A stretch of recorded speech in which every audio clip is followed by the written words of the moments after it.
Alright, welcome to this episode of Walking Roscoe, brought to you by this leash and this harness. It's been a while since I've done a video. I'm glad to have started back up at least today. It is a lovely Sunday afternoon. A little cloudy, overcast, but the sun is shining. Very nice. Last night was probably the first night this year where it got really cold, heading in from summer to autumn. But my wife is wonderful when it comes to everything, and made some great comfort food. She called it mashed potatoes and meatballs. We call it Swedish meatballs. It's what she made today. And then it's just heartwarming food. It's really good. And rib sticking is what they call it, I guess. But I was also able to make spaghetti bolognese last night. Wonderful red sauce. Almost from scratch. I didn't crush up the tomatoes or nothing.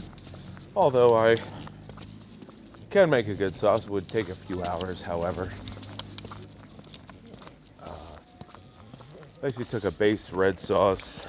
I'm not a big proponent of organics, only because I think this is just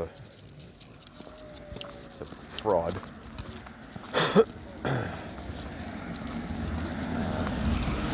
Not a fraud, it's a scam. Just to charge more, but whatever. I mean, I don't know if I can't taste anything different about it. People swear by it. My mom swears by organics. However, for different schools of thought on the whole organic thing, that either it costs more because of the special way that they do up the crops, therefore they're not able to mass produce as much because it can take a while to farm a lot of vegetables and whatnot. That's right. Why don't you kick rocks over there? Why don't you make a mess? Come on. What are you doing? Come here. We're going this way. And then there's that. Well, if there's less pesticides used, why does it cost more? I don't know. I'm really ambivalent about the whole organics thing. Is it healthier? But who knows? People will scream about organics and how wonderful they are, yet they will drink a tea that is loaded with artificial sweeteners and preservatives, and that's tea. Nothing's sacred anymore, and that includes oatmeal. And I think they had just stopped doing it recently, and that's Quaker, which you'd think, oh well, it's wholesome, whatever wholesome means nowadays. That's a term that really never had a definition. I mentioned it a lot back in the 50s. Oh, it's wholesome, as if that meant something. I know the technical definition, wholesome, fine. But when something's wholesome, then you have the whole kit and caboodle of the components therein. So if you have wholesome milk, then you have 8% fattening milk, which I drink heavy milk. I don't do the skim. And I've not keeled over. I don't have heart disease. In fact, I've had recent blood work done, labs, and a little physical, and everything has turned out fine. Blood work came out perfect. No issues with glucose or no risk for diabetes, and we don't have that in our family. However, there's always the chance that other things may manifest itself, and they could be anomalies. So you get screened, you get checked, and I've been doing that in the last few months, even as a veteran, and with private insurance, whatnot. It can take time, especially nowadays, to get appointments, get followed up. But I've noticed that it's just for me, it's in God's time, and I get checked when I get checked. This is thorough scans and endoscopies, and I guess you call them scopies, colonoscopy, and biopsies. And I'm not waiting until I'm 50. That's just not happening. I'm not waiting until I'm 50, especially for years. They say, oh, make sure you get screened. Get screened. Hey, you need to get screened. Hey, cancer screening. And then for the last few years, I had gone back and forth, not back and forth, but just talking with any doctor that I have at the time. And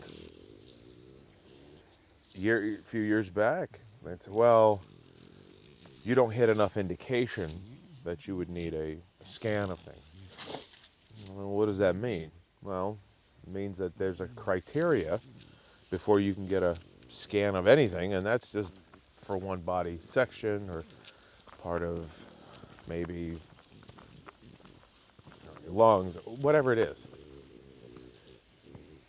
And the big one was, well, you're not at that age. It's like, oh, okay, well, well, let me throw this in there nowadays.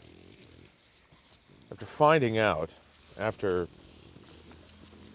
a year and a half, 2 years after my dad died, he had cancer. But cancer doesn't run in our family. Yet he died of 3 types of cancer. Could it have been the way he lived his life? Absolutely. Mr. Sex, Drugs, and Rock and Roll. He was big into the Sunset Strip music scene back in the day, and your typical baby boomer. When they grew, when they were in their prime, sex, drugs, rock and roll.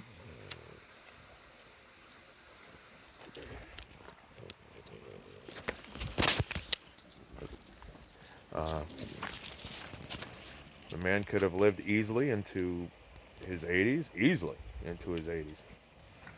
Hey, Roscoe, what are you doing? Come here. Hey, drool boy. You're not a pool boy, you're a drool boy. So anyway,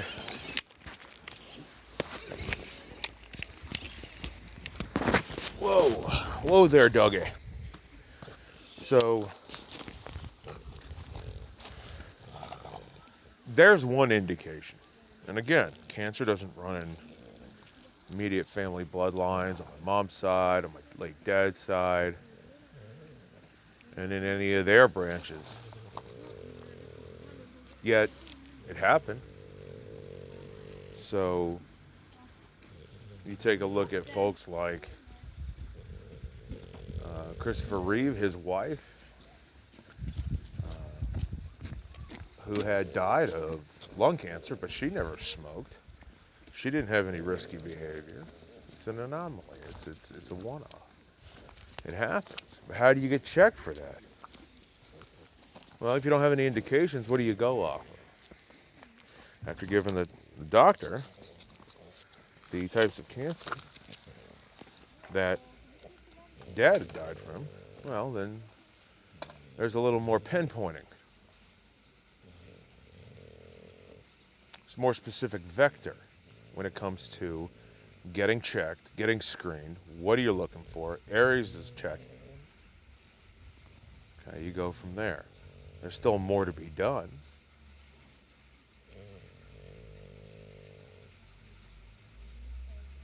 But I'll be damned if I'm going to be 50 and ignore this until then, and then they say, well, you've got this, this, and this. Well, that could have been detected several years prior, but because of the way screenings are handled or the way doctors just don't want to bother with it sometimes, because there may not be an indication. And I don't know. I don't care if you have private insurance or you're retired military, whatever. Unless you have a good doctor, and I've got two of them. I got a couple of them. Unless you have a caring, discerning doctor that you're upfront and honest with, unless you have that, they ain't bothering with you. They're not messing with you. They don't give two shits about you because they need to take care of somebody else. You know. And it's this, not that nobody's special. It's this what would you call it? Assembly line. The patients. Just one after the other. And doctors are human beings too. They deal with people all day long. I'd lose my mind too. Anyway, where was I going with that? Anyway, if you get a chance to, if it's in it, if stuff like cancer's in your family, or even heart disease, or anything like that, get checked out, but know for yourself where a certain problem may lie and where it may not lie. Because it gives your doctors... thanks, Roscoe. Come on. Stop puking. Gives the doctors somewhere to start. And again, it's not this, well, with private health care, you get better treatment. With private health care, you get the same shit. All it is that, God forbid, something more severe were to take place, they would just take their time with it because, in the end, it's about money. I get it.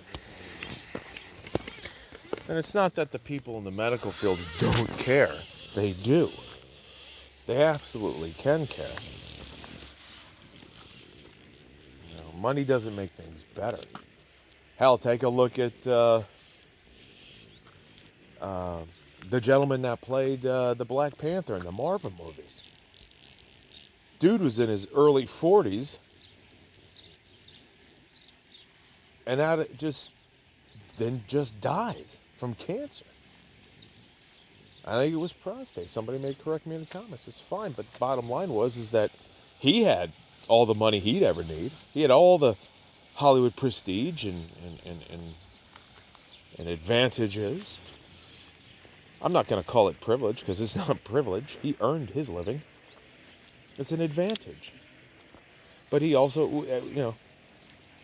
but it didn't matter. Who knows what he talked to his doctors about, or if it was even a concern. The next thing you know, you see pictures of him, and he's so frail and emaciated because cancer just ravaged his body. But he had everything he ever needed to take care of that for early detection. How many other people out there, regardless of financial status or wherever they're at in life, don't think to even get checked or screened because it may not even be prevalent in their family history? With anything in this video, you've got to get checked. Get checked. Find your family history. You don't have to go on these ancestral websites, which I do. I have a membership off and on. I've had it because it can get rather expensive. With Ancestry, I didn't spit in the bag or nothing because that's how they get you. Could be. However, find out more about the lineage. There's one thing prevalent in my family, in the family history, and that's alcoholism. Alcoholism absolutely ran rampant. I didn't find out until just a few months back because other people do research and they share that, and I want to thank them. That my grandfather, on my late dad's side, Grandpa Bob, he died of liver failure, organ failure due to excessive drinking. And he was a nice guy. Now, he lived to be in his high 80s, early 90s, I think it was. Lived a long time. So despite our best efforts, we're on this earth for a while. Some more than others. However, I didn't know that. I didn't know he was an alcoholic. I had no idea. But it makes sense, because I'm a recovered alcoholic. That doesn't mean I can drink normal. It just means that today, I don't want to pick up a drink. However, I don't have any defense against that first drink. I don't have that decision ability to whether or not I'm going to drink. Now, the obsession has left. It's not here today. The desire to drink is not here today. The strength to not take a drink does not come anywhere from me. It comes from... just keep tearing up the ground there, off-roader. It's good for his paws. It does not come from me. It comes from my almighty creator. That's where I get the strength. Absolutely get the strength from my God. Through his Son. Powered by God's sanctified Spirit. That's where I get the strength. It ain't me. If it was me, I wouldn't be yapping about this. I'd be going, hey, I just had some X, Y, and Z, and I feel all right today. And guess what? I could put it down. But I've not been able to do that. Now, I'm known as a functional drunk. I know this video is running long. And if you're still with me, great. If not, if anything else, it's picking back up, walking Roscoe. That's what I've been doing. I'll talk more about it later. And if anybody who does listen, or at least this far, has ever dealt with what I have talked about, whether it's indications, warnings of family history of problems like cancer or alcoholism, feel free to blab it out in the comments. Obviously, don't blabbing out everything, but find who you can connect with, not only on this silly video and comment section, but find out who else you may have something in common with, and get out there, meet people, or the people that you have in your life, talk with them. But just get a hold of somebody else who you may have something in common with. And share with them. Just be there for them. Find out what you have in common with another human being. I have found in this life that whatever I have going on, I don't have to go through by myself. Because there's somebody else out there who may be going through the same thing. And then you find out that you could be mentally wired similar in that how you deal with these problems, how you live through this.